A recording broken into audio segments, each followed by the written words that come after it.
দেশের মধ্যে একটা গোষ্ঠী, আমি সেই গোষ্ঠীর নাম নিতে চাচ্ছি না, সেই রাজাকার গোষ্ঠী 71-এর পরাজিত শক্তি দেশের মধ্যে যে কোনো কিছু নিয়েই প্রবেশি করার চেষ্টা করে। ঢাকা বিশ্ববিদ্যালয় ডাকসু সহ যেসব নির্বাচন হয়েছে তারা সেখানে সেই শিক্ষা প্রতিষ্ঠানগুলোতে বোম তৈরি করেছে। একটি ওয়ার্ড বাহিনী আমাদের ছাত্র দলের প্রত্যেক নেতা কর্মীকে গতকালকের প্রোগ্রাম কেন্দ্র করে অ্যাটাক করেছে। এবং সবাইকে সুশৃঙ্খল ভাবে আজকের এই কর্মসূচি সফল করার অনুরোধ জানাচ্ছি।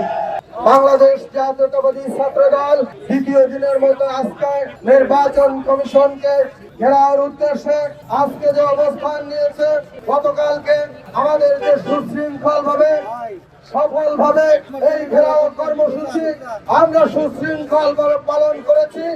আমরা যখন রাত্রে ফেসবুক আইডিতে ঢুকেছি তখন দেখেছি একটি ওয়ার্ড বাহিনী আমাদের ছাত্র দলের প্রত্যেক নেতা কর্মীকে গতকালকের প্রোগ্রাম কেন্দ্র করে অ্যাটাক করেছে। আমি যখন আমার আইডিতে ঢুকেছি আমি দেখলাম তারা বলার চেষ্টা করেছে কোথায় আপনারা আন্দোলন সংগ্রাম করেছিলেন। আমি বললাম আপনি দৃশ্যমান হন, আপনার আইডি আমার চিনতে কষ্ট হচ্ছে, কিন্তু তিনি দৃশ্যমান হলেন না। আমি বললাম এই বট আইডি দিয়ে ছাত্র দলকে অ্যাটাক করে ছাত্র দলকে দমানো যাবে না। আমি বললাম বাংলাদেশ জাতীয়তাবাদী ছাত্র দলের বিপ্লবী সভাপতি রাকিবুল ইসলাম রাকিব যখন ওই যাত্রাবাড়ির যে পয়েন্টে ছাত্র আন্দোলনে একজন সমন্বয়কের উস্তাদ হিসেবে সমন্বয় করে ওই জুলাই আন্দোলনকে সফল করেছিল, তখন কি আপনারা দেখেননি বাংলাদেশ জাতীয়তাবাদী ছাত্র দলের কর্মকাণ্ড?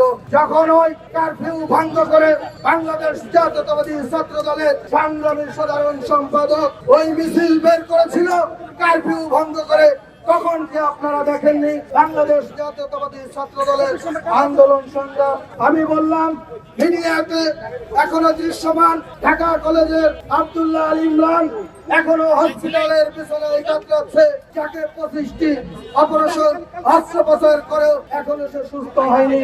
আপনি কি দেখেননি বাংলাদেশ জাতীয়তাবাদী ছাত্র দল এই জুলাই গণঅভ্যুত্থানে যে ভূমিকা রেখেছে?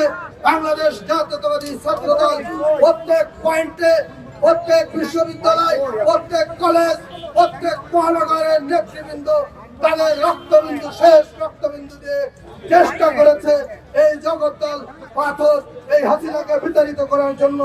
সর্বশেষ বাংলাদেশ জাতীয়তাবাদী ছাত্র দল কিন্তু সফল হয়েছে।